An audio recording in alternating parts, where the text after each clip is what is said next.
Hello, everyone. It's 6 o'clock right now, and we have 150 people, which is exactly probably 10% of people who registered. And I think this is, according to the statistics, normal because I gave you the opportunity that you will get the recorded version. So probably most of the people will not take the opportunity to see us live, but they will see it later on.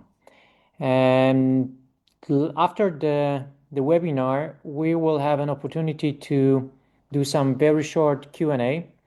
So we can test the chat right now. So we can give some few minutes for the people who are still signing up, and you can tell me where you from, guys. Hey, hello. Which country are you from? At the same time, we'll test the Q&A. Serbia, India, Saudi Arabia, Chicago, USA. I'll be there. I'll be in Chicago in 2 weeks. I'll have a lecture on American Equilibration Society. Hungary, Myanmar, oh my. Tunisia, Bolivia, oh my God, I would like to go to Bolivia, to La Paz one day. Serbia, India, Albania. Last year I was in Albania. Romania. I'll be there twice this year in Romania with 2 workshops. Canada. That's another of my bucket list. Hungary. New York City. I'll be in New York City in August. India, Indonesia, Thailand.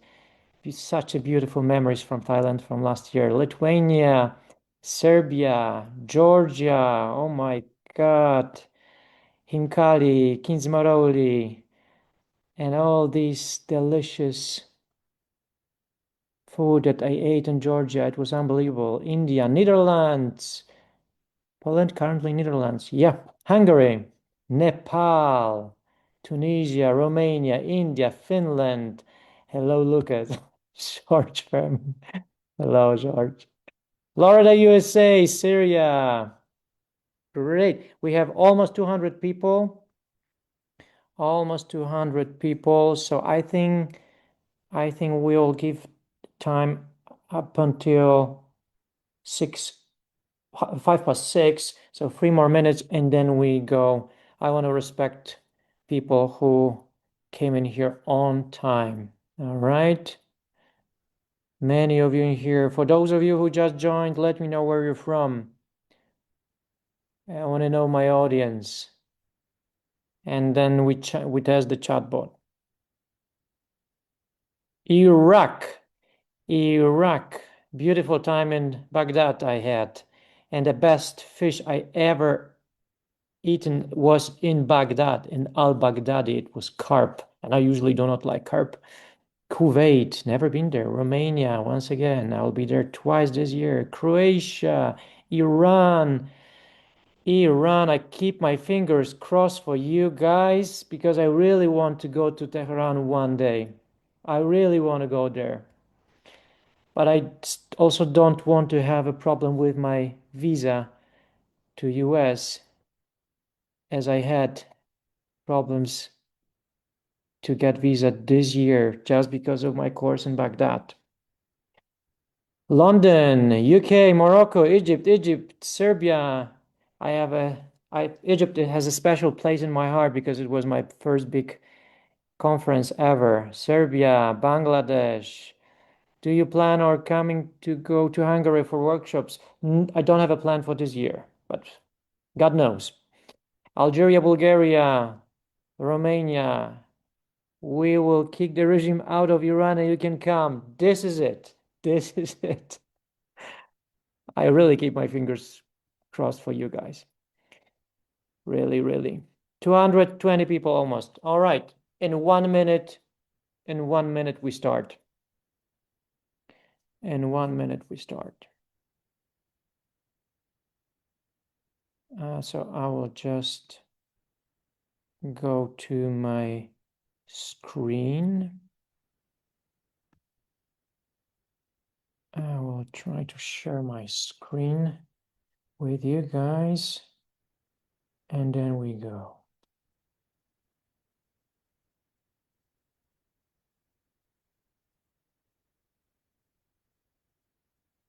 All right. I think everything goes all right. If you guys do not see me or do not hear me, there is also Jacob, who's responsible for technical issues. Then you can kill him, not me. And Jacob will let me know. Jacob, if anything is wrong, call me. All right? I think we can start right now. There, I also have a problem, a technical problem here because I don't see my mouse. So from time to time, I will have some issues. All right, guys, we met in here today during this online lecture because probably you want to learn something about vertical dimension of occlusion. And over the years, I've heard so many myths regarding vertical dimension of occlusion that you cannot even imagine. So many strange mathematical formulas about VDO that people do on the basis of some 2D X-rays like cephalometrics. People used to ask me, how much can I increase vertical dimension of occlusion? And can I do it in one step? What does it even mean? And how can you do it differently? You will do it like every time 1 millimeter higher and higher and higher. So those are the questions that in the past they stimulate me to write a paper about the vertical dimension of occlusion mythology. But first of all, I want to start as always mentioning people that really shaped the foundation of my career and shaped what I know today. These are the people that you see on the screen. And with some of these people, I also had an opportunity to write 2 papers in the very prestigious journal in Jordan Special Edition. And one of these papers was the smile design in space concept. And I will briefly mention this concept today. I'll not go into the details because that's another probably 3 hours lecture. Another one is the mythology of vertical dimension of occlusion. And this is the one we will also cover today. And I'm double thankful to most of these people, not everyone, but most of these people either has his own, her own, their own chapter in the book that is upcoming. The editor is a quintessence, or they have a co-authorship with some chapters. That my main co-author is Rias Yar, but Davies Thomas, amazing researcher and clinician, has his chapter. Dania Tamimi has her chapter. Marcela Calamita, also co-author with the chapter. I really hope that this book will come up in June. It goes pretty slowly with the editing, but thanks to this, I hope that we'll not have many mistakes. The title of the book will be Full Mouth Reconstruction, not a fancy title. I don't want to have any cryptic title. I want people to know what is it about. And in this book, we'll focus on many, many algorithms because I truly believe that for people that do not have an experience and do not have an intuition, on Monday morning, you really have to have a decision tree. You really have to have an algorithm. And you also have to know why, not only how, because I would like you to be not only the cook that is just following the recipe. I would like you to be the chef that knows. If you add too much sour, you know what to do. You have to equalize the sour. You have to add sugar, but you know that you have to add sugar because you understand why, not only how. So of course we cannot make a cookbook to treat our patients, but we can have some guidelines. And the more beginner you are, the more guidelines you really need. But then if you understand why, you know where to change the pathway in your decision tree because you know the reason for this different step and different pathway. All right. So also for the book, I created this special stairs, and these stairs, they show you the green zone, the yellow zone, and the red zone. So the green zone is the patient that you can actually treat within, I don't know, it depends on your dental technician skills. You can even treat them within a week. So this is a patient with repeatable bite and no TMD. So let's go through these steps. First, what we do the screening. We do the screening, and what I mean by screening, this is our questionnaires that I will, in a second, I will give you the QR code so that you can download them. Then after questionnaire, you do the examination. This is examination of TMJ, this is examination of muscles. This is also examination in intraoral examination. You have to check all these things to know who is your patient. And let's assume that your patient has no TMD. Let's assume that you also do not see anything bad in the imaging. Then you probably know that your patient will not be that difficult. So you go with the smile design. And then after you do the smile design, you have a patient with no TMD and repeatable bite. Then you remove all the obstacles. And like a Forrest Gump, you start running straight to your goal. And your goal on this appointment is to register the bite, because your patient does not require any pretreatment. So you take the most simple tool you can imagine for these kind of patients in the green zone, that is leaf gauge. And then you can also maybe use some dentofacial analyzer or face or whatever, or maybe scan a face. Why we do this? Why we do the smile design and bite record? We do it because we want to do the wax up and mock up. Once we put a mock-up on the teeth, we test it aesthetically, functionally, phonetically, and then we can also scan it to get the biocopy to the final ceramics. We can also use it to prep the teeth. We can also use it to register the bite. No matter if you are using the analog dentistry, then you just use the segmental bite records. If you use the digital dentistry, you use the pre-scan option on the mock-up. Then after preparation, you take a scan or you take an impression. Then you give your patient temporis. In my case, I gave them for like 2 weeks, because this is what my dental technician needs to do, that 28 units. Then you cement it depending on your technique, and isolate depending on your skills and the need for these particular teeth. With vertical preparation, probably not full isolation. With veneers, probably full isolation. And then on the next appointment, you also deliver your patient the night guard. I use 2 different night guards. One is free part night guard if my patient has some history of TMD, but in most of the patients, I just give the Essex retainer. All right. So after you finish this and you have the protection, you are like a Rocky Balboa on the top of the stairs, and you are very happy that you successfully finished your severe attrition case. But with many cases with the severe attrition, you have to face another systemic disorder, because there is a pretty profound correlation between the sleep apnea and the bruxism.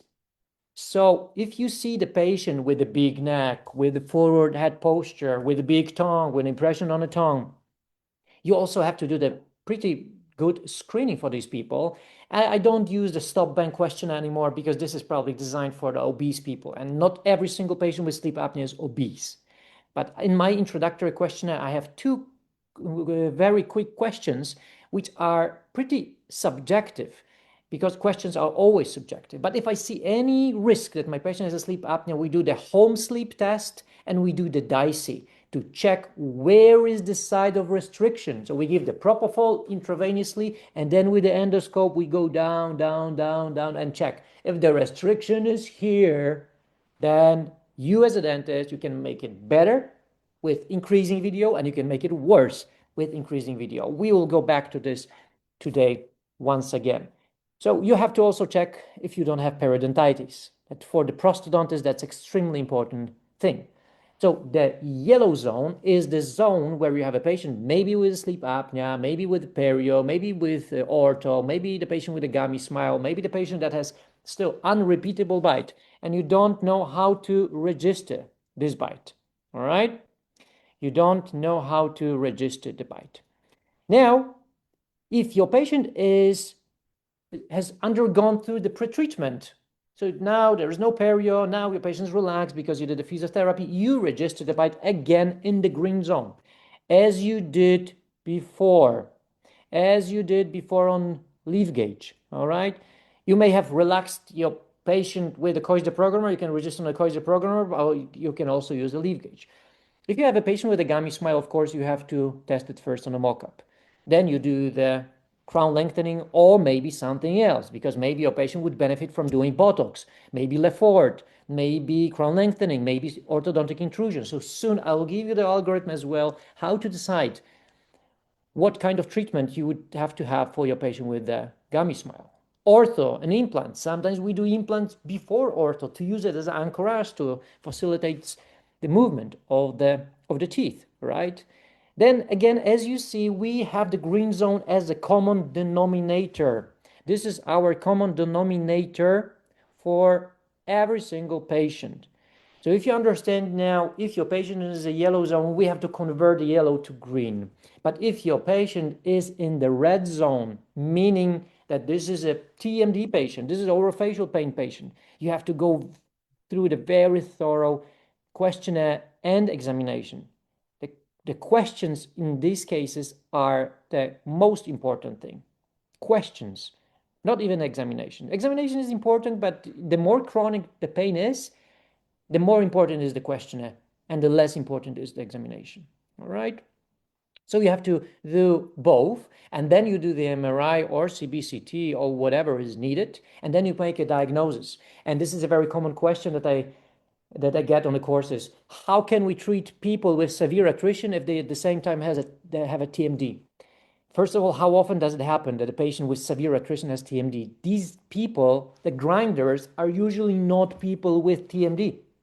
People with TMD are usually clenchers because they suffer from the myalgia that comes from the myostatic contraction of the muscle, the isometric contraction of the muscle. Movement is healthy. That is unhealthy for ceramics and unhealthy for teeth. But grinders, these people with severe attrition, they usually do not have a TMD, not to mention arthralgia or some problems in the joint, right? But if your patient really have TMD and some kind of need for the full mouth reconstruction, then what do we do with these people? It's the same question as you would ask me, how do we treat a patient that has acute periodontitis and this patient at the same time has need to get the full mouth reconstruction? How do you treat these people? Do you treat periodontitis through the full mouth reconstruction? No. You first treat the periodontitis, and then once you have a stable periodontium and you extracted the teeth that must have been extracted, then you go on with the full mouth reconstruction. And the same you do with the TMD. You first get rid of the symptoms, and then you start thinking about the bite registration and a treatment planning for these people. All right?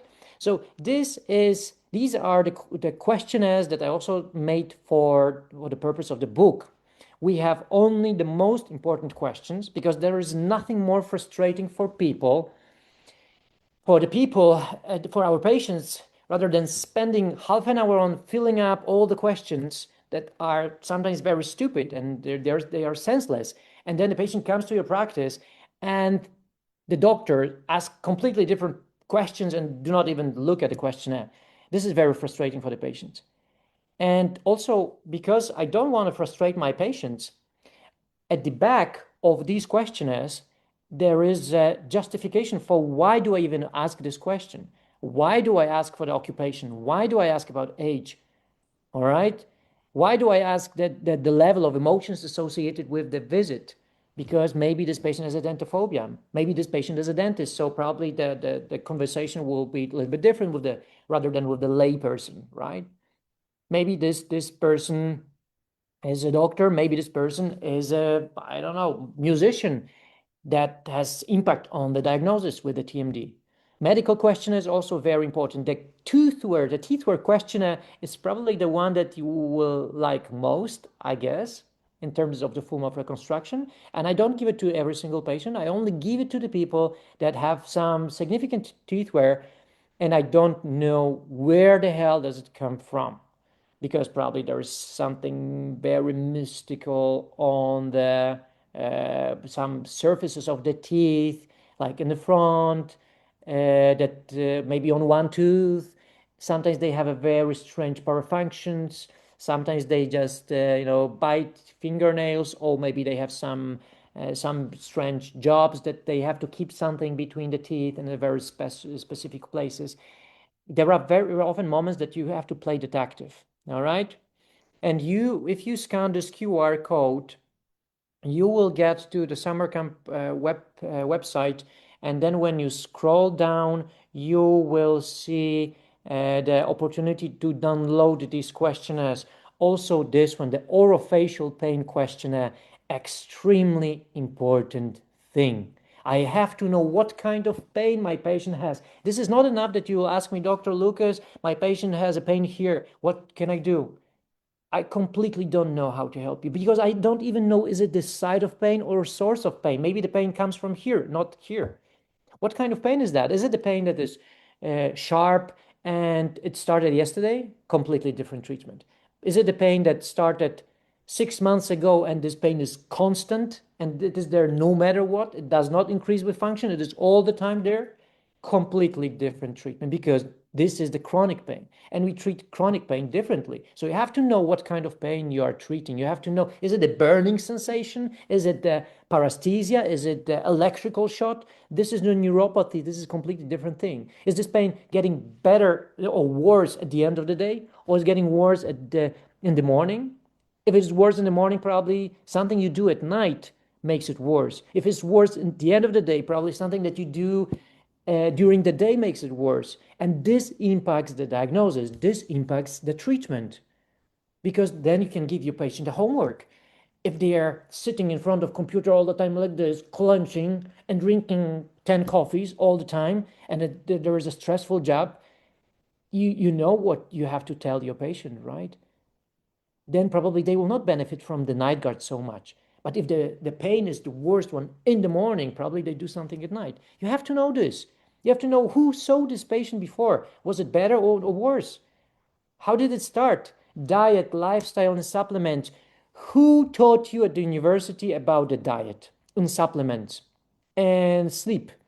Has anybody ever told you how to sleep better? I have my sleep tracker over here, and so now I know exactly what makes my sleep better or worse. We have not been taught how to improve the sleep. That is 1/3 of our life, and this is the best regeneration on earth for the TMD patients. Not to mention the diet. There is recently a very nice paper about the correlation between inflammatory diet and the intraoral pain. And I was shouting about it for years. And people were telling that I'm a shaman because I'm trying to do some alternative medicine, treating people with diet. Really? We've been taught how to eat pills. We should have been taught how to use our food also to heal and to regenerate ourselves, right? So this questionnaire is also done together with that Davis Thomas. You have to know that the occlusion is much simpler than probably you've been taught.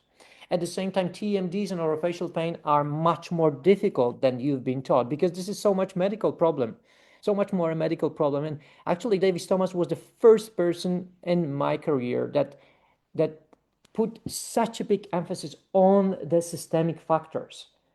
We have to be doctors if you want to treat pain and TMDs. Even if you don't want to treat these people, I always say that you should know better, more than you really do, because you should be one step ahead of what you're really doing with your patients.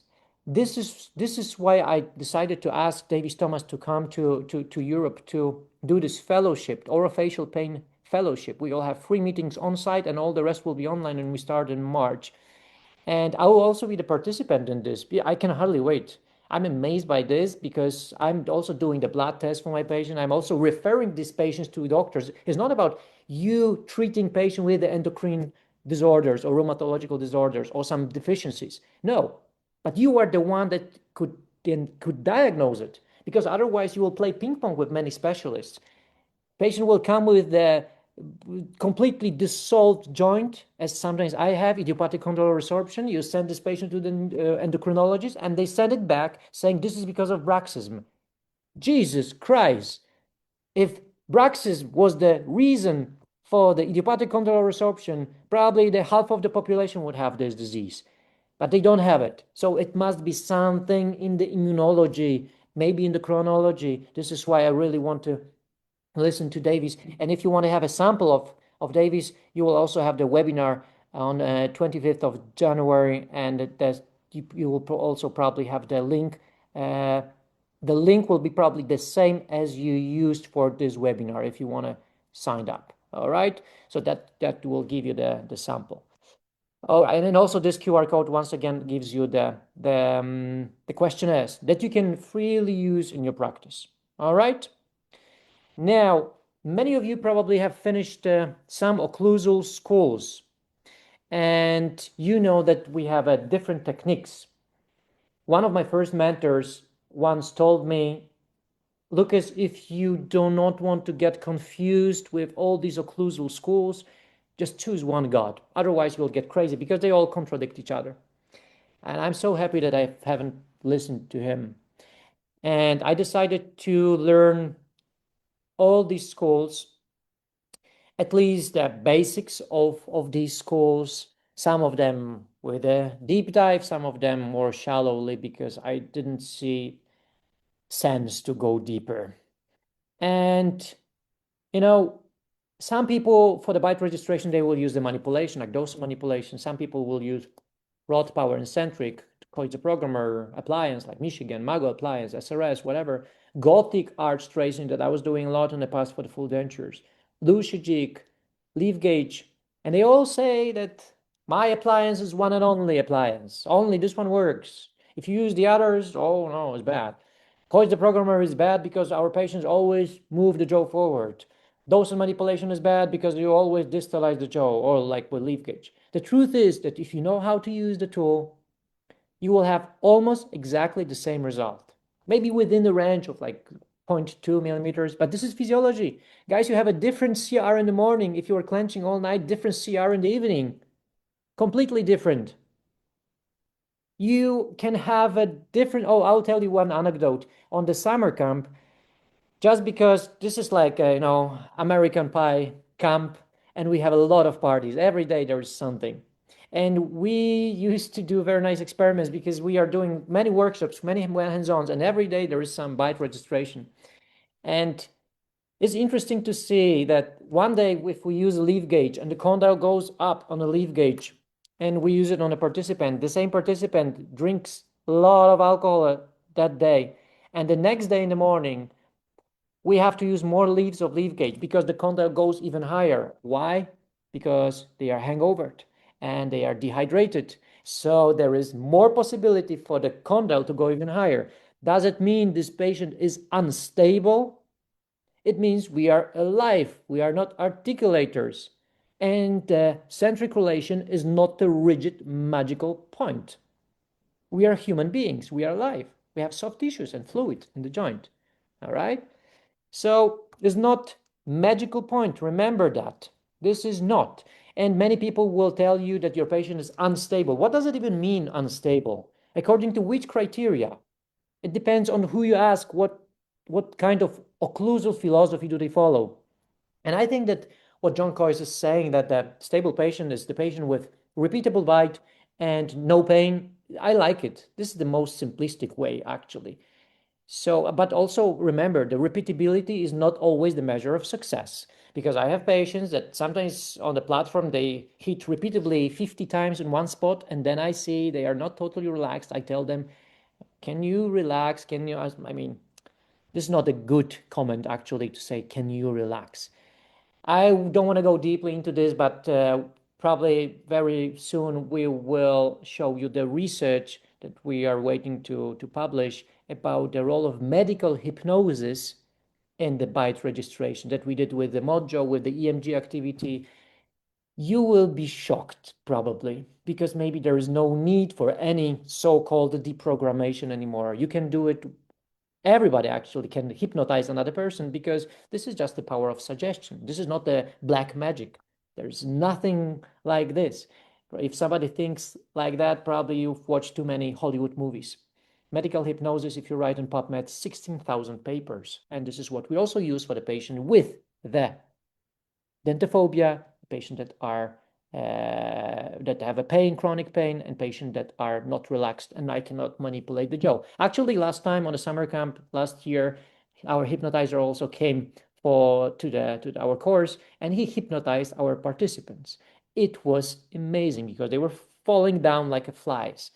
And if I didn't know that these are my colleagues, probably I would have thought that these are actors, but they were not. So ask your colleagues if they attended last year summer camp. Probably this year we also ask him to come. So if you're interested, you will see how can we make patient that is being manipulated like this into the patient that we can manipulate like that.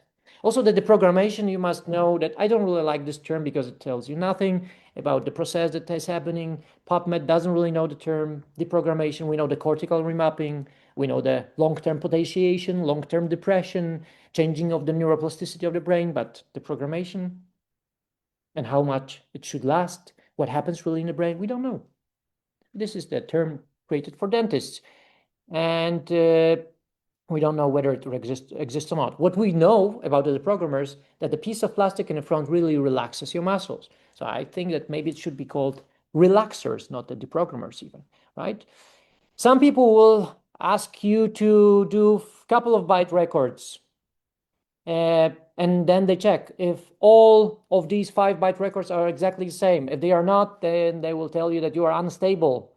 And now imagine that you are taking one bite record in the morning, one in the evening, one before the party, one after the party, and then they will tell you you are unstable, Mr. Jones. I have to put you on a full coverage appliance, 24-hour. You have to eat with this, and you have to wear it for another 6 months. We will make you an articulator.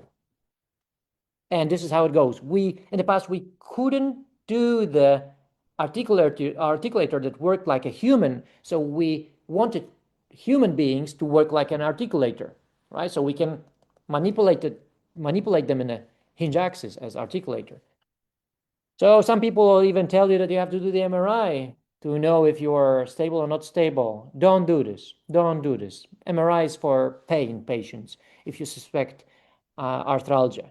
And some people will use many electronic devices, all right? Many. The more lights, the more sound, the more technology, the better for some people. But it makes, of course, impression on the patients because now they think like, oh, this is 21st century. Nobody has ever tested me on such devices. Whether it's really helpful or not, I have a problem with this because of sensitivity and mostly the sensitivity, because these devices will tell you that your patient is sick even if he's not, right? Because you will see some deviation from norm. And now who sets the norm for EMG? You will have a different EMG because somebody makes you angry, because your daughter is sick, because you have exam at school. So who set the norm for EMG, for example? These devices really sometimes can lead to the over-treatment success because you are creating patients. Every school of occlusion has different articulators. It is such a business you wouldn't believe, right? Every school of occlusion has different phase bows. Every school of occlusion has different methods for bite equilibration. We also have extensive lecture about the bite equilibration in summer camp and the workshop. And recently, there is a very nice research about the position that we should use for the bite registration. Still not enough. I'm still hungry for more research. This is why probably very soon we will do our own to check the angulation that is the best angulation for leaf gauge, for Lucia jig, and for some other devices as well. What is also ridiculous is that every occlusal school has different occlusal contact points. How is it possible that they all have a success if they all do everything differently? But there are some common denominators. And even with the occlusal contact points, there are also common denominators that are the same in every single school. And this is something that we will cover probably soon. All right. Every school of occlusion has a different technique for getting a vertical dimension of occlusion. Can you believe it? At school, you've been taught to measure 3 equal thirds. And this is okay when you do the full dentures. Freeway space. Freeway space is not a good way to establish vertical dimension of occlusion for teeth wear. Guys, you have a different methods for full dentures and you have a different method for the teeth wear. With the full dentures, you can make the wax rims, you can make the acrylic base as thick as you want. So actually making the upper teeth with the teeth wear is similar to making the wax rim for the full dentures, but the lower is completely different. You cannot make that long lower incisor. You cannot push them forward or backward as you can do with the acrylic base. You have to respect the crown to root ratio as well. Otherwise, you will make 3 equal thirds and then your incisors will be, the crown will be 3 times longer than the root and your patient would look like a rabbit. Is it okay to do the same methods for every single patient? Freeway space? Freeway space is alterable and it is reproducible to some certain extent. If you overdose, your patient will have a lip incompetence and will have a problem to seal their lips. And that's a big problem. This is why sometimes with your patient with the full dentures, they are tapping and creating sounds while you're talking because you exaggerated. And how often does it happen with the increasing VDO with the tooth wear? Does not happen. Phonetics, not a good option actually, because this is the closest speaking position. The Professor Silverman, and I think in 60s, said that this is the best position to register the bite. But if you have a patient with a big overjet and big overbite, now you ask your patient to say the S sound, they will say it here. So they have to make a big long journey from the original position to the S sound position. Would you really like to register this position? I don't think so. Now, leaf gauge. This is something that I like. Cephalometrics, ridiculous. For me, this is truly ridiculous. And I've seen the mathematical formulas made on the basis of the cephalometry that you wouldn't believe. Probably soon I will show you. How can you complicate your life? You can imagine that your patient looks great, speaks beautifully, eats great, and now you tell this patient, Mr. Jones, but I cannot increase your VDO by 8 millimeters. And he said, but why? And he said, but look, according to this 2D cephalometrics, I can do it only 2.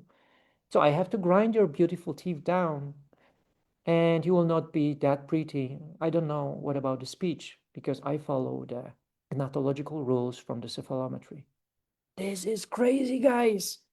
We are not doing maths. I will soon show you the math for VDO, but this is A plus B minus C. Not that long mathematical formula. All right? Swallowing is pretty good physiological position, but it's just not so easy to register, especially if you want to register the particular the height of the vertical dimension of occlusion, because I always want to register the final height in the mouth. Some people will have to give you the TENS and EMG to record the bite, because otherwise it is impossible for some people, right? Guys, if you do the full dentures, what do? How do you establish vertical dimension of occlusion? You do the upper wax rim, right? You want the wax rim to extend 2 millimeters below the upper lip at rest. Of course, it depends on the age, the lip length, and so on. But let's learn the rules like a pro so we can break them as an artist, as Pablo Picasso said, right? You draw the zenith line, you draw the central line, the distal canines, right? What do you do then? What do you do then? Then you want to establish the occlusal plane. Then you add the lower wax rim that you should adjust to the upper wax rim. And then you do not want to overdose with the height of the lower wax rim, because if you overdose, you will have the lip incompetence. So you will have to make it shorter so that you can easily, without any tension, relax your lips.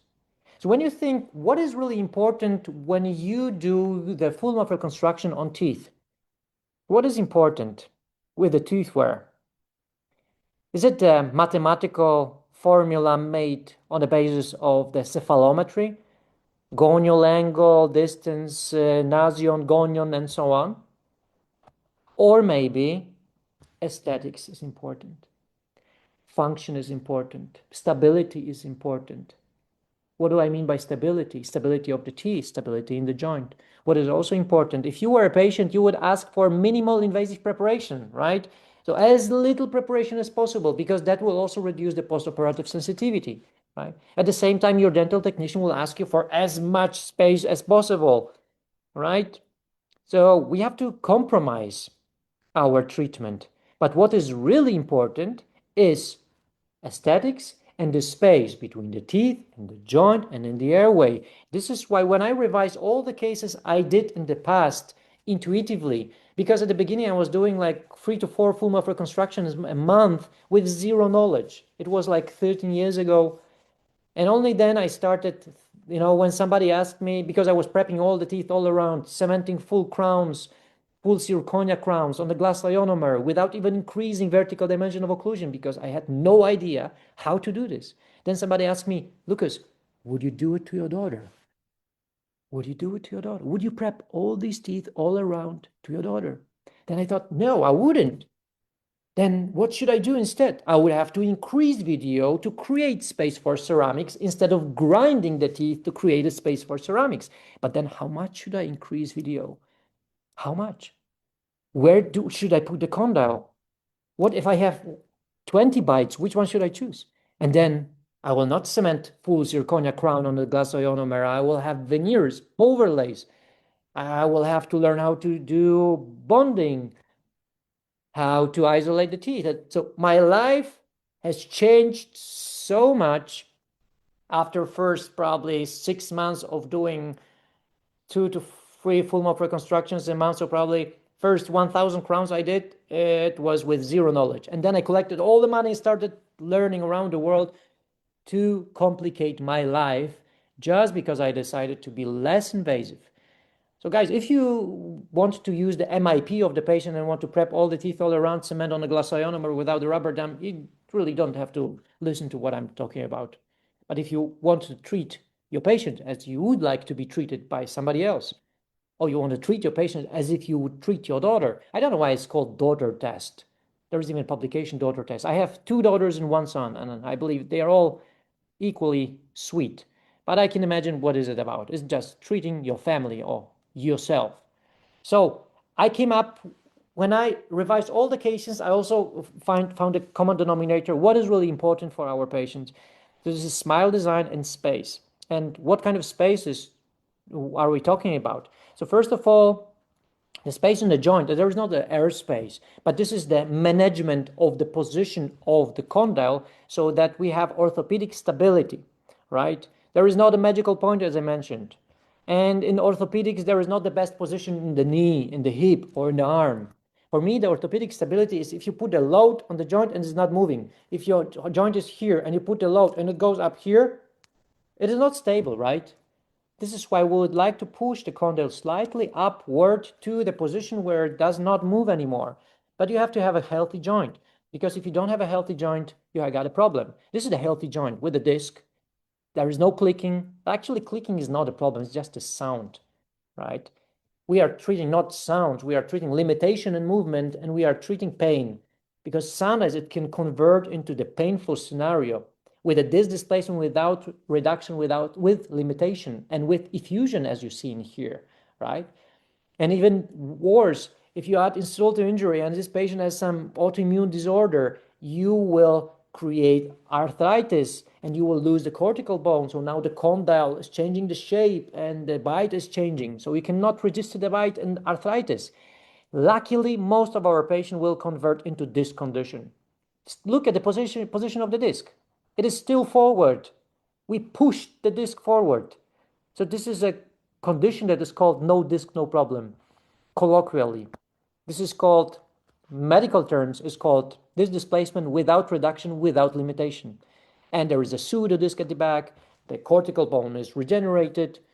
Do we treat this patient in any specific way? No. This is a normal patient. I don't care where's the disc. If there is no pain, if there is no limitation of movement, how would you even know that this disc is not in the place without MRI? But as I mentioned, we don't do the MRI if the patient has no pain. So this displacement without reduction, without limitation is not a problem. This is the regular patient. So this is how it looks like with the regular patient. It may get flattened a little bit in time. It's not a problem. But this is more of a problem because you lose the cortical bone on the top of the condyle, right? Even more in here. This is a big problem for you. You should not register the bite in this condition because it's disappearing. And if it finally stabilizes, what do you think will happen with this joint space when you contract your muscle? This joint will come up in here. This condyle will come up higher. And this will change your bite. Because now, since your condyle on the left side went higher, now we have only contacts on the teeth on this side, and you have an open bite on this side. Do you want it to happen after your prosto or ortho? Or maybe you would like to start with stabilized joint so that this position will not change in the future, right? Is this a problem? Isn't this zero problem? This is a flat condyle. What kind of therapy you want to do for this condyle? Splint therapy, physiotherapy, drugs, equilibration? Do you think it will make it rounded? It will change the shape of the condyle? If not, then why would you like to do any therapy, specific therapy? Does your patient have pain or limitation in movement? Not. It's just a flat condyle? I don't give a damn, to be honest. We are not treating x-rays. We are treating patients, right? So this is a difference that is very important for you. On the left side, you see the joint condyle, where you should not do any full mouth reconstruction, any full mouth, any orthodontics. You should not register the bite because the position of this condyle will change after regeneration of this condyle. So on the right side, you see exactly the same condyle after regeneration. And this is a point, no pain, you see the recortication on the condyle, no limitation of movement, you go on with prosto, you go on with ortho. Without it, I wouldn't start, definitely. You know, most of us, as you will learn soon, also in the webinar about centric relation that is on our website, we are not in centric relation. We are not. 99.5% of us are not in centric relation according to the data. So where is our condyle? It is somewhere here.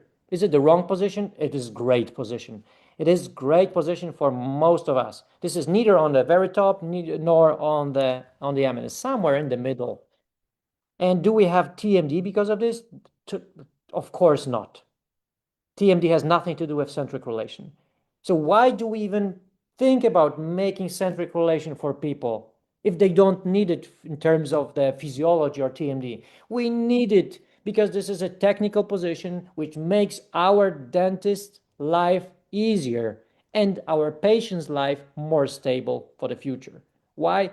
If you register this position for prosto and then it will change to this position, after some months, your bite will change. If you register this position, and now you prep the teeth, let's say half of the teeth, and you want to register the bite, and then during preparation, the position is changing.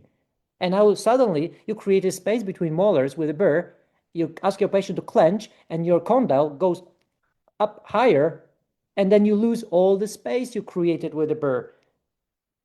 As if you notice this is not a big deal probably.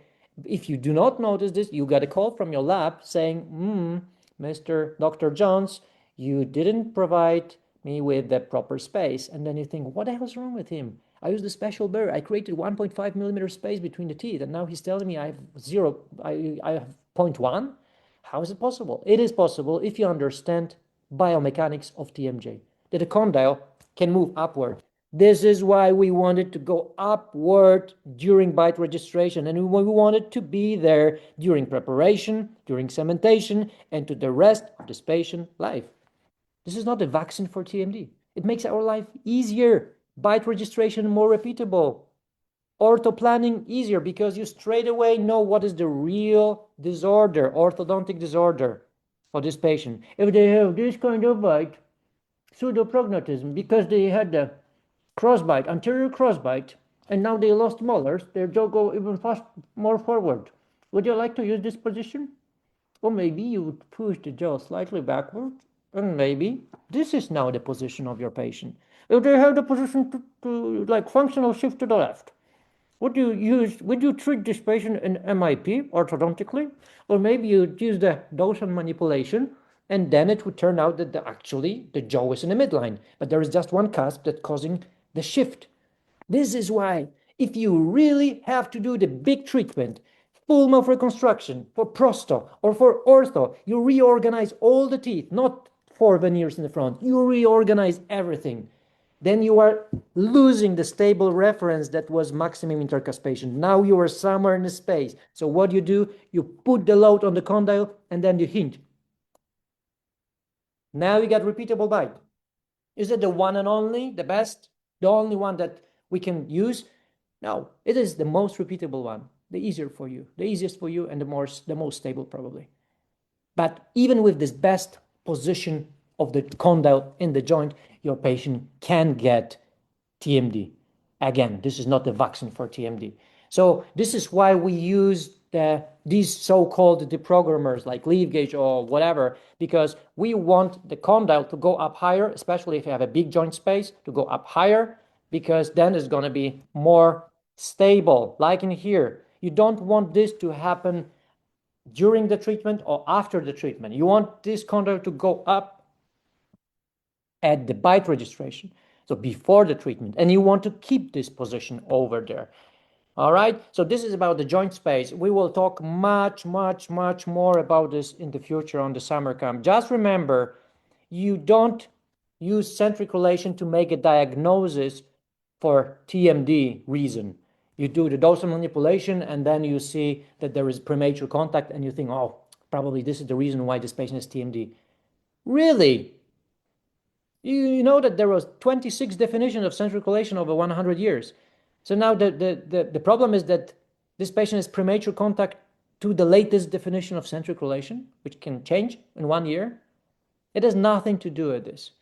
Never ever start with the irreversible treatments for TMD. Do not take a burr and start grinding because I don't know what to do, so I will do at least something. I will take a burr and I will do the irreversible treatment for my patient because I'm embarrassed to tell my patient that I don't know, or I don't want to refer this patient to somebody else because it's like showing the white flag. It is not. Making the proper diagnosis and sending the patient to the proper person is the best you can do sometimes. If you have a patient with the bladder, right, problem, and they have a problem to pee, are you treating this patient as a dentist or not? Are you equipped to treat this patient? No, you refer this patient to urologist and you're not embarrassed. So why are you embarrassed to send the patient to somebody else if you treat TMDs? If it is really very little in common with the occlusion. I will not say zero, but very little, right? If you're an orthodontist, I would check the CR, but not for TMD. For the therapy, if you reorganize both arches, of course, it is needed. You also have to remember that when you increase vertical dimension of occlusion, there is a posterior rotation of the mandible, all right? And then you can restrict the airways.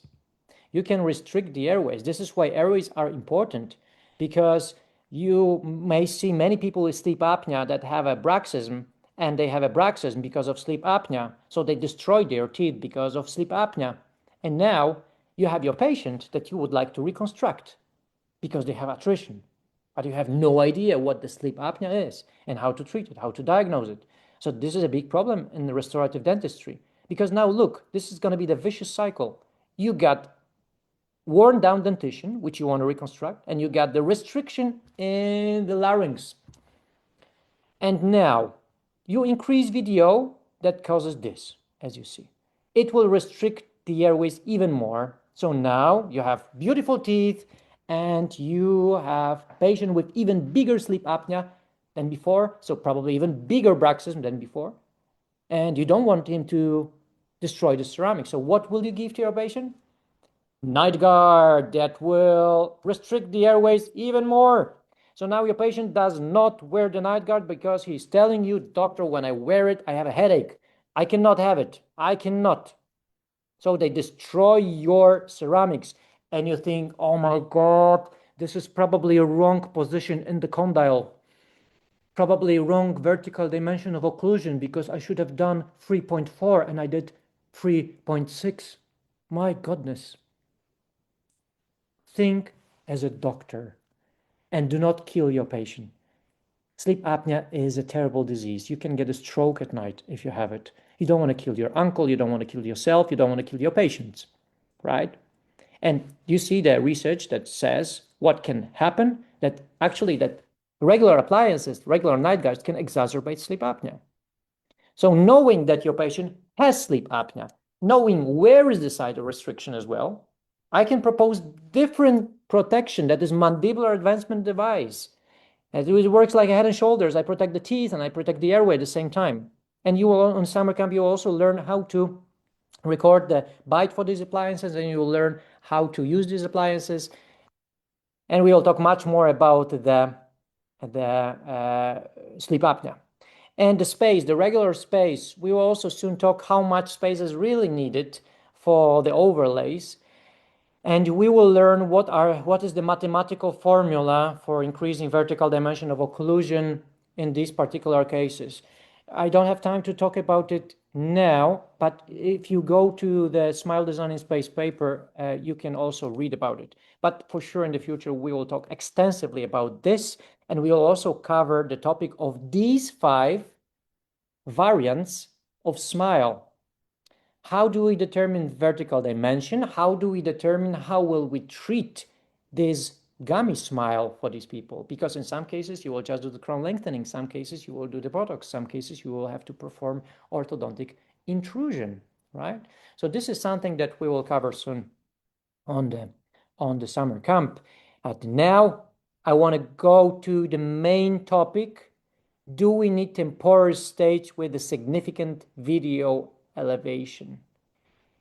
Do we need the temporal stage? Do we need the temporis? Do we need maybe splint therapy to adjust our patient to the new vertical dimension? Or maybe we should increase gradually. I would say every 2 weeks, another 2 millimeters, some people would say. Then I'm asking, why 2 weeks? And why exactly 2 millimeters? Why not every 3 months, 3 millimeters higher and higher? Or every 2 days? Are you really planning to do 5 different wax-ups for this patient and pay for 5 different wax-ups? And then what? How will you determine that your patient is finally good, that you finally found the best vertical dimension of occlusion? How will you know? Do you also do the same with the full dentures? I will do the first set of full denture at this height. I will see how my patient feels. If he feels okay, then I will do the second one higher. Why not? Maybe not in 2 steps because it's too dangerous. I would do it in 5 steps. Let's do 5 different sets of full dentures. For example, my government will pay for this. For sure. Right? Why are you not doing this for the full dentures and you are not afraid of the magical number of the vertical occlusal dimension, but you are afraid of it when you do the teeth wear? Because somebody made you scared, right? So this is why we decided to dismantle those common myths with this paper. And we have some myths like necessity of prolonged trial or even gradual process of VDO alteration, instability and reversibility of modified vertical dimension of occlusion. The methods used to determine VDO for edentulous patients are not the same for teeth wear and for the dentures. Also, the VDO is not really correlated with the TMD onset. It's just not, nor should it be used to treat TMD. But let's now focus on the myth number 2, instability and reversibility of modified VDO. This is a Pete Dawson's book, and in this book we feel quite certain that, I will read it here because I don't see on my screen. We feel quite certain that changes in the vertical dimension are only temporary. There is growing evidence to indicate that whether the vertical dimension is increased or decreased in adults, it will return to its pretreatment vertical dimension. So if I increase 8 millimeters, it will go back after 1 year? And they say yes. They say yes, and they cite Mr. McAndrews. And I'm really pervert. Because when I read books, no matter if these are medical books or normal books, I always check citations. I cannot resist. And I've checked what is number 21, Mr. McAndrews, who said that after 1 year, they had a complete reverse of the VDO increased, 8 millimeters. Unbelievable. What is 21? This is presentation to Florida Prosthodontic Seminar and Personal Communication. So if you know the pyramid of evidence in medicine, at the very bottom, this is the case report, and then there is some, there was some randomized control trials, systematic reviews, and so on. At the very bottom, there is a Facebook University here, and the personal communication is even lower at the very bottom, right? But this became the guideline for many dentists around the world for the next 3 decades. I'm not saying that the Pete Dawson's book is bad. At the time, it was the best book we had in dentistry, probably. But it's just we have new pieces of evidence, or it was just very bad piece of evidence at that time. But maybe we had nothing else.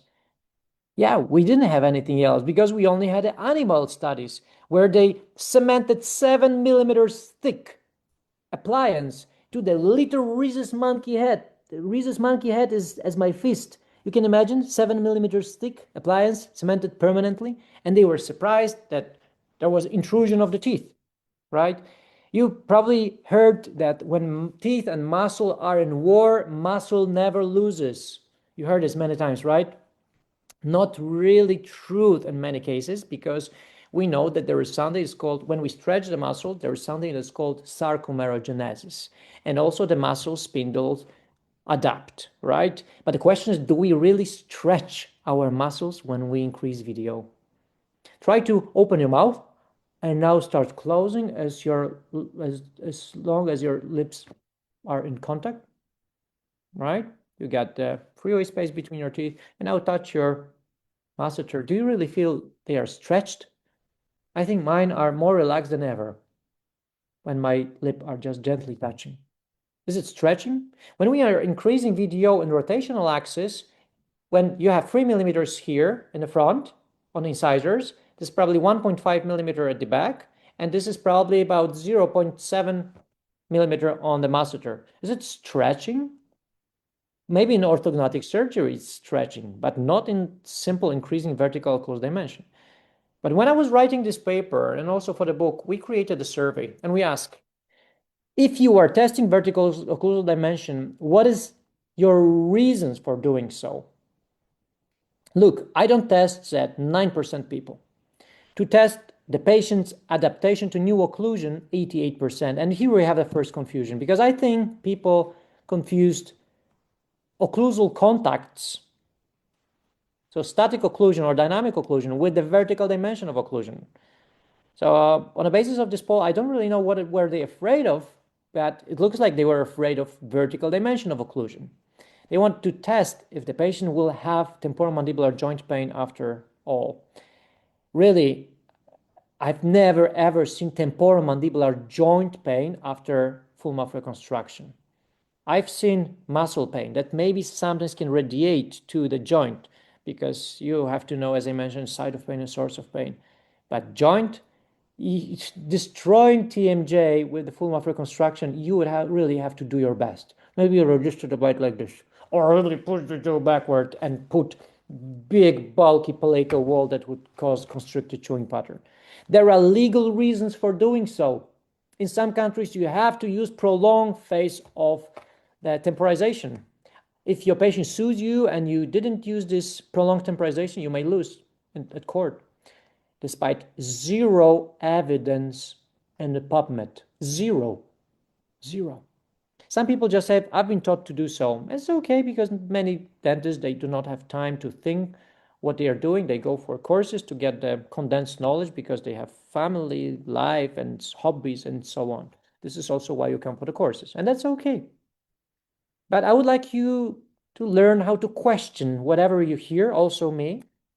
I do update conference every year. This year we also do it in June, where we're going to have the Davis Thomas, whole day, Riaz Yar whole day, and George Cardozo whole day.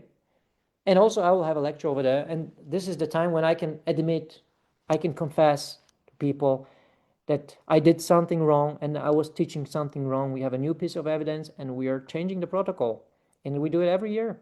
If you want to come this year, also in June, in my city of Gdańsk, we all have this.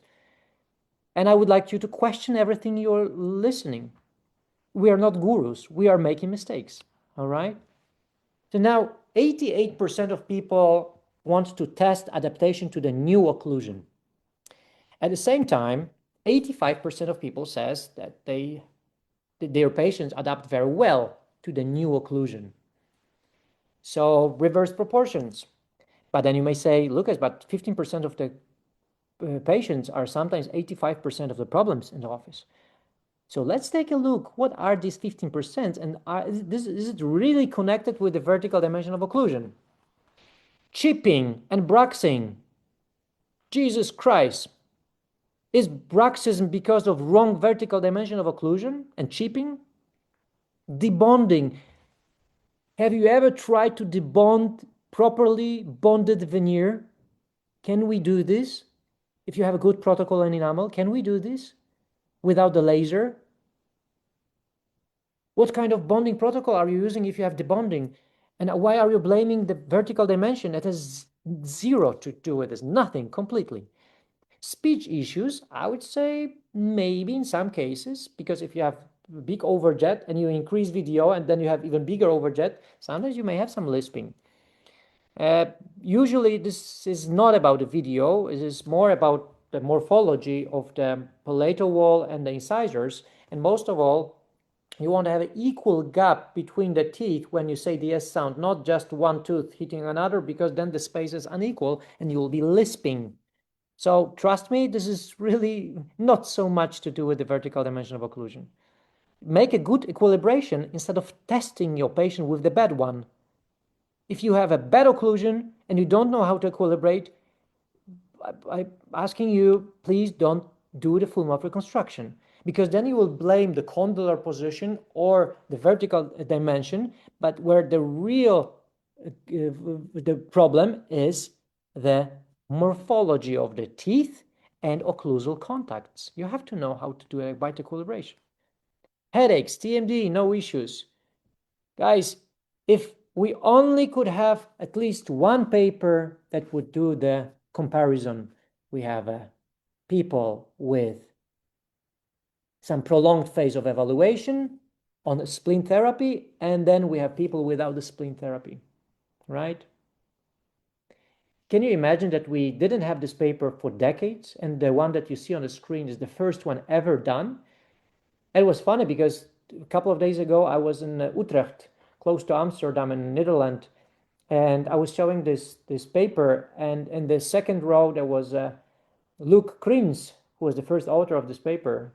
I was very lucky to see him over there because I'm showing this paper for the last couple of years. It was the first paper ever that really tested this hypothesis that we always have to do prolonged trial to test VDO. And it turned out that actually there was no difference. To be honest, when you look at the table after 1 month, there was even more complications for the people that have been using appliance before the treatment rather than the second group, the control group, right? But in general, after 1 year, this was not insignificant. Does it mean splint is always useless? No, splint is okay for people with TMD. But why do we want to use splint for everyone? Don't waste your time and your energy. This is why we have to do the screening and we have to make a diagnosis to know whether our patient is a difficult one or not. Of course, you can do splint therapy for everyone. 3 sets of temporis, axiography for everybody, right? 5 different bite records. And so what? And then you think that your occlusion will be great and you will never ever have to touch the teeth with a burr? You will have to, because in articulator, you don't have the teeth mobility, you don't have the elasticity of the mandible, you don't have the cement that will be under overlay, you don't have the soft tissue that you have in the temporomandibular joint. Your articulator do not speak to you. You will have to use the best articulator in the world, which is the temporomandibular joint in the mouth anyway. So don't fool yourself that after finishing this particular course, I will never ever have to use the diamond to grind the overlay in my patient's mouth. Why are you so afraid of adjusting the overlays after bonding? Just use the fine diamond and polish it properly. You will always have to use this, but do it just a little. This is why we teach what we teach, to do very little adjustment, almost nothing, instead of grinding everything down each time with a black diamond, all right? There is also one systematic review from last year, and this is funny because actually the only paper that really makes sense is the one that I've just shown you. And, you know, if you make a systematic review and there is only one good paper, but yeah, conclusion is the same. There is lack of evidence that it makes sense to do the prolonged trial. I would tell you there are 5 red flags when you increase vertical dimension of occlusion.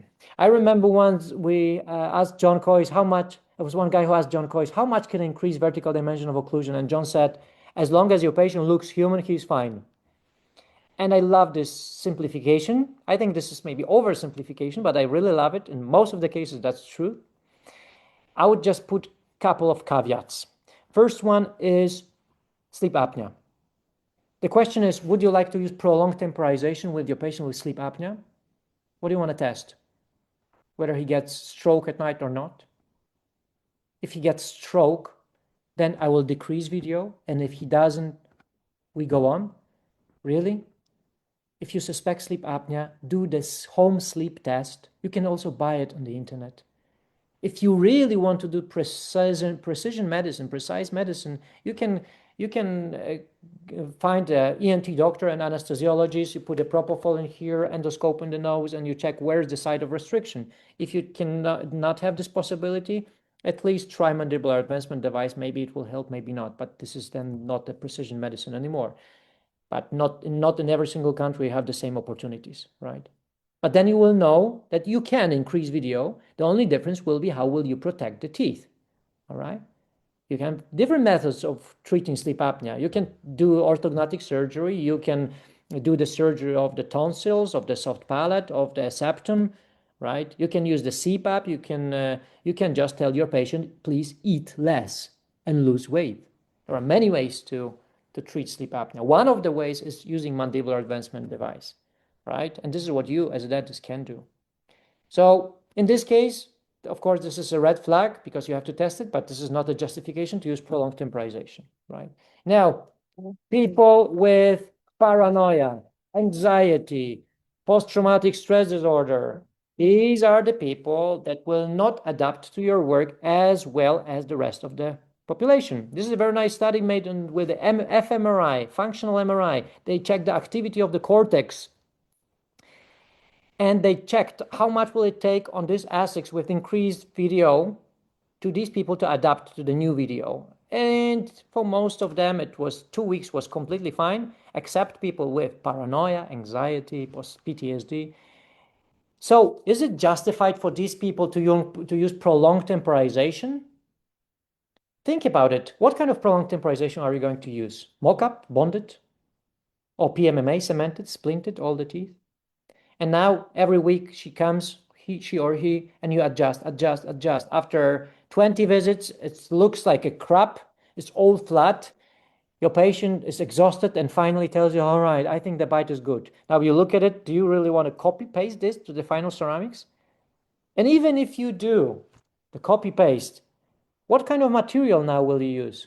This is going to be the same hardness. Now your teeth will be separated on the separate periodontium, each tooth. Now you can have a cement that will cause occlusal seat, so your overlay will be higher, so you'll have to adjust it. But most of all, probably your dental technician will not copy paste it like 100% because he will not want his piece of art to look like shit, right? So you are testing something on a patient because she has paranoia, and then after this adaptation period, you deliver something totally different. And now your patient says, oh, doctor, on this composite, it was better. Now it is a nightmare. And here we start again, right? So why do you want to torture your patient twice? Just do it once. But tell them, Miss Jones, knowing your diseases, knowing your pills you're taking, probably you'll not adjust to this, even the best form of treatment, same as the other patient. So I will not equilibrate it every week just because your brain tells you that, oh, there is something wrong. Let's give it a time. And probably after a couple of months, couple of weeks, you will adjust to this as every single patient, right? Guys, we should bring our patients flowers with our 28 units to thank them that I adapt so well to whatever we do. So everything we do and we learn about occlusion, bite registration, and so on is to provide the environment in their mouth so that they actually don't have to adapt so much. Always some form of adaptation will be needed, but we want to decrease the need for the adaptation for these people, right? So paranoia, sleep apnea, now lip incompetence. If you have this kind of lip incompetence, so this patient comes with TMD, are you going to use a splint therapy to increase this VDO even more? In those cases, you should not increase VDO at all. You should decrease VDO and treat TMD with some other form of treatments, right?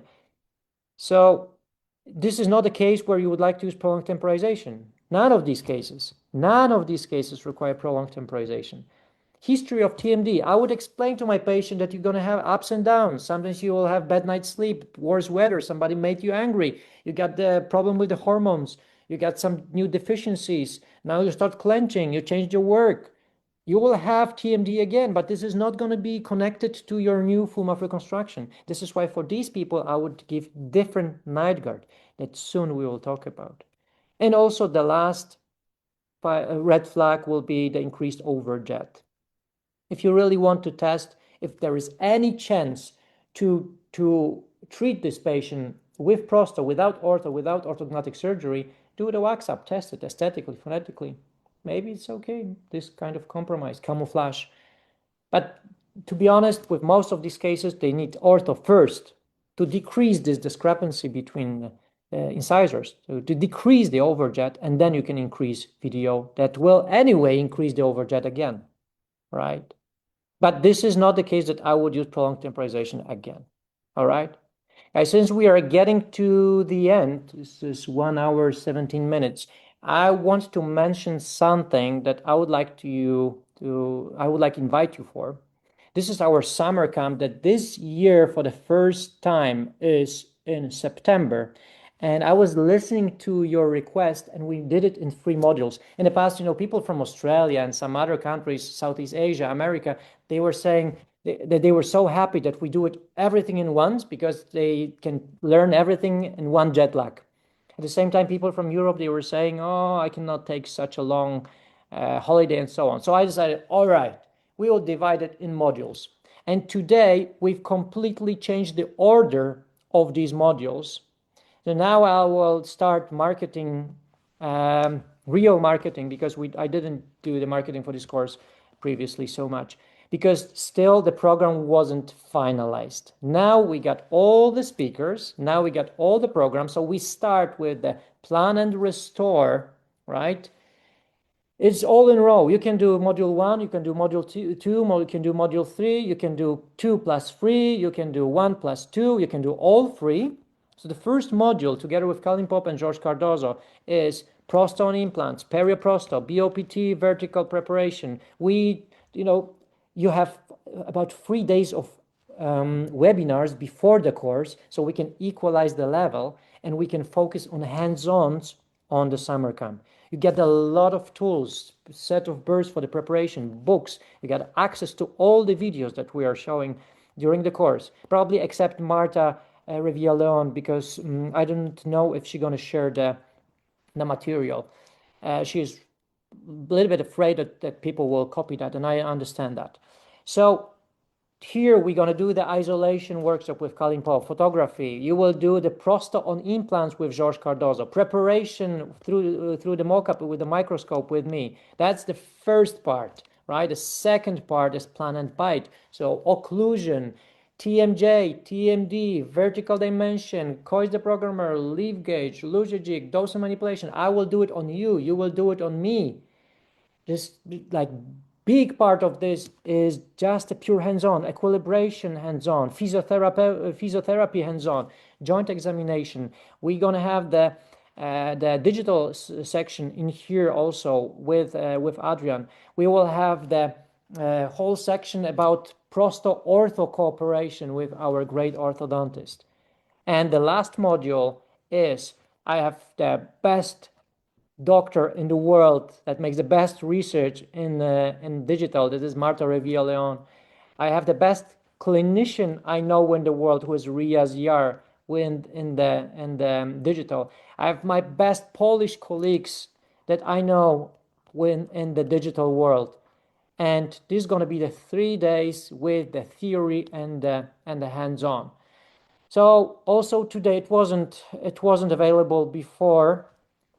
We gave you the opportunity to choose the modules. Before you could have had only 3 modules altogether, and now you can do almost whatever you want, and you have also the early birds in here.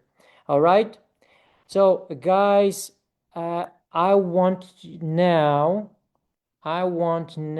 stop sharing the screen, and I want to see the questions.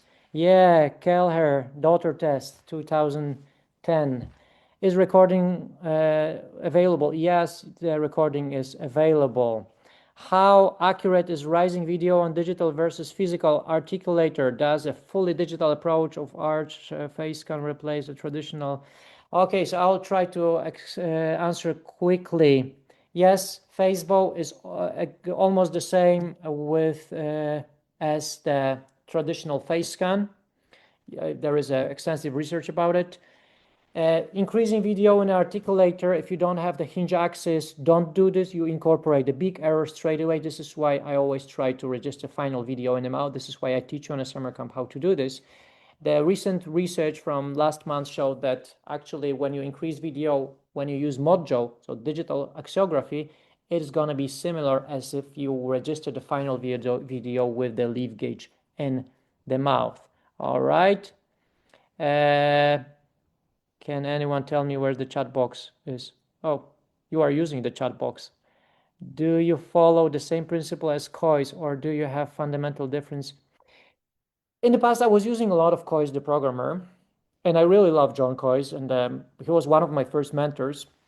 Nowadays, I use much more leaf gauge because I don't see the reason to use COIS, the programmer, for every single patient. I would use this little platform in the front only if my patient has unrepeatable bite and I cannot manipulate the jaw. All right. So any workshop in India this year? Not this year. I don't know. What about the next year? Iran. Oh yeah. So now I'm going down. What to do if the patient doesn't give the same bite every time? Oh yeah, then probably you have to check what is the diagnosis. All right. So first you have to relax the muscle. Maybe you need a physiotherapy. Maybe you have to work with the neck. Maybe this patient needs a psychiatrist or psychologist. If this patient has post-traumatic stress disorder because something happened bad in the past, you have to erase the trauma, because no piece of plastic in the world will treat this patient. So I would like to give you I would like to tell you that the programmer is a magical wound that always make the unrepeatable bite repeatable. But this is not the truth. The truth is a little bit more complex. And sometimes it takes months until you get the repeatable bite for your patient. But what we've done with the hypnosis really astonished me, because it turns out that people can be relaxed with some certain guided conversation within minutes. All right. If chipping on the finals happen, we didn't check contacts with the temporaries. What could be the reason behind it? The chipping, if happens, probably your patient has a bruxism, and the bruxism will not be stopped by the best occlusion in the world, because the bruxism comes from your brain, not from the occlusion. So whenever you do the full mouth reconstruction, you have to ask yourself, why do you do the full mouth reconstruction? Probably your patient destroyed the teeth before. So what's the likelihood that they will destroy the ceramics again? Big likelihood. because the same parafunction will be there because you are not treating the parafunction. You can treat this function. You can restore the teeth, but then you have to use the night guard. Do you use axiopresa? Yes, we use axiopresa, especially our orthodontists are using axiopresa because sometimes they have to simulate going up or down with intrusion or extrusion. I'm not really using myself because I almost always try to register final VDO in the mouth, and then Facebook is not that important for me, or I use Mojo, all right? But in my clinic, yeah, we use a lot of axiopresa. What are your methods for recording by digital in the full mouth, full arch implant cases? Oh my God, guys, this is that topic. I will not be able to to cover these kind of questions now. I would like to know when happens your workshop in Romania and where? In Bucharest. In Bucharest. In March and in May. Write to me on Instagram and I will let you know. How would you restore tooth wear case with an acrylic glass deep bite? Yeah, probably you have to do ortho first and then you increase vertical dimension of occlusion. Okay. And okay. Provide access to your SDS concept article. Okay, you can write to the organizer and maybe we can fix it somehow. Have you tried other cheaper digital bite systems rather than Mojo? There is a Zabris, there is Matrix, SDA Matrix. They're very similar. Some of them have more opportunities, but you don't really use all these extra opportunities as with SDA Matrix. Also, for me, Mojo is really idiot proof. It's so, for me, the difference between some of these devices is like Windows 95 and Apple, you know. It must be user friendly. I really like also, especially the latest update of Mojo. But yeah, you can use the cheaper ones as well. Sometimes you don't even have to use this because when you register final VDO in the mouth and then you're going to use the best articulator in the world on the temporis and then you copy that. If you want to go high into the higher level and you want to use the real chewing cycle and export it as XML file to the Exocad, yeah, why not? Okay, thanks for the great lecture. Oh, you attended the course in Egypt on 2018. Man, it was probably my first course, and I would like to say sorry for all the people I was teaching in 2018 because during COVID I went through the big paradigm shift. And you need a big update, my friend, probably, but oh my, I feel like nostalgia when I think about this Egypt course. Do you treat class 2 patients in CR? Yes, I do, but yeah, I do. But if you want to do prosto, probably you will have to do ortho first and then prosto. Do you use always leaf gauge even for a single second molar crown?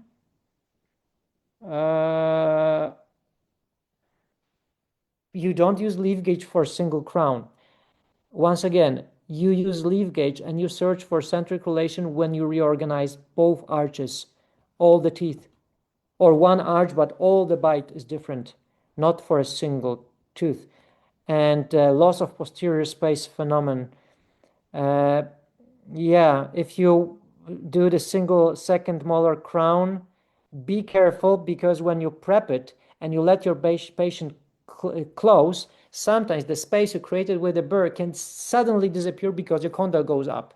So record the bite with the scanner before, prep the tooth, do not allow your patient to close, put the temporal crown and fix it very well, because if you lose this temporal crown before you cement the final one, you will be surprised, because then you put the final crown, you will have to adjust it as long as you see the perforation and you think, oh my God, such a rapid extrusion within a week.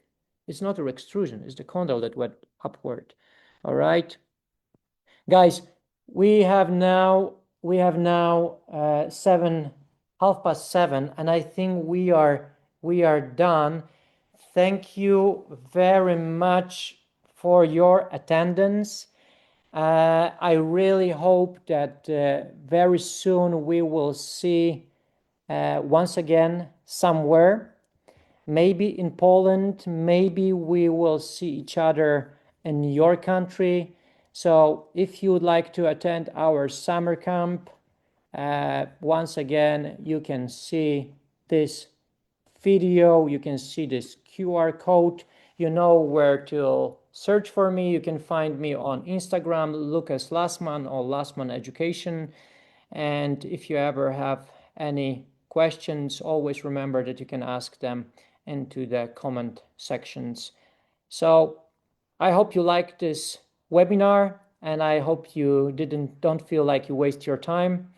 You have the recordings, and I know I was speaking very fast, so you can see it once again, and maybe that's going to be the first webinar that you don't have to speed up.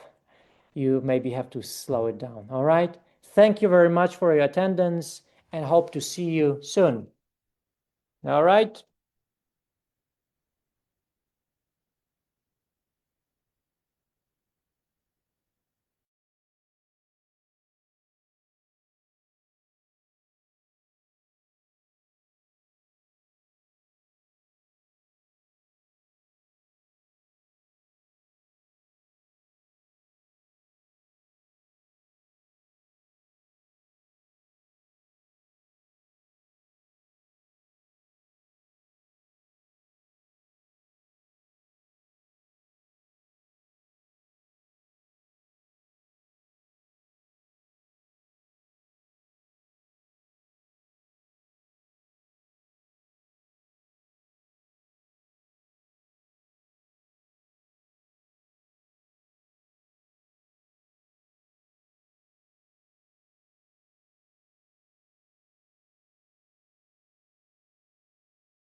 Thank you guys. Thank you guys. I still see your comments. Thank you very much.